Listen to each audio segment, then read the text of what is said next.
এতিয়া মই আছোঁ একেবাৰে নদীৰ মাজত, মানে এইটো হ'ল গংগাধাৰ নদী আৰু সেইপিনে যিখন আপুনি ব্ৰিজ বা দলং চাইছে সেই দলংখন ৰেলৰ দলং আৰু এইপিনে যিখন দলং চাইছে সেইখন হ'ল গাড়ীৰ বাবে দলং।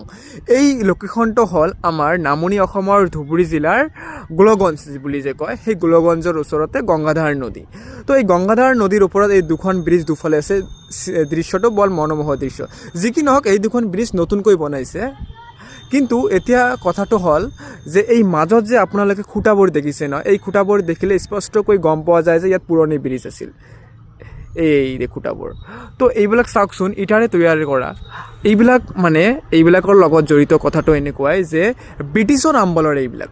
মানে যেতিয়া ব্ৰিটিছে আমাৰ ভাৰতবৰ্ষক শাসন কৰিছিল তেতিয়া ব্ৰিটিছে নৰ্থ ইষ্টৰ লগত ৰেল যাতায়াত ব্যৱস্থাৰ মূল পথ এইটোৱেই, যিটো আমাৰ গোলগঞ্জত আছে। বাকী পথবিলাক নাই যদিও এই স্তম্ভবিলাক বা খুঁটিবিলাক, ব্ৰিজৰ খুঁটিবিলাক চালে গম পোৱা যায়। চাওকচোন, ইটাৰে নিৰ্মিত। সেই প্ৰায় 100 বছৰ পাৰ হৈ গ'ল, ইমান পুৰণি, কিন্তু ইটাৰে নিৰ্মিত খুঁটাবোৰ এতিয়াও আছে। সেইবিলাক দেখিলে সেই পুৰণি কালৰ প্ৰায় 100 বছৰ পুৰণি কথাবোৰ মনত পৰি যায় ন, সেইটোৱে আছিল। তো এতিয়াও চাওকচোন কিমান শকতভাৱে থিয় হৈ আছে। ওপৰত দলংখিনি নাই, কিন্তু খুঁটাৰ কোনো একো পৰিৱৰ্তন হোৱা নাই। তো এইটোৱে আছিল আজিৰ ভিডিঅ'। তো যদি ভাল পালে ভিডিঅ'টো চাই চেনেলটো ছাবস্ক্ৰাইব কৰিব বা ফ'ল' কৰিব আমাৰ এই পেজটো। আজিলৈ ইমানেই, বাই বাই।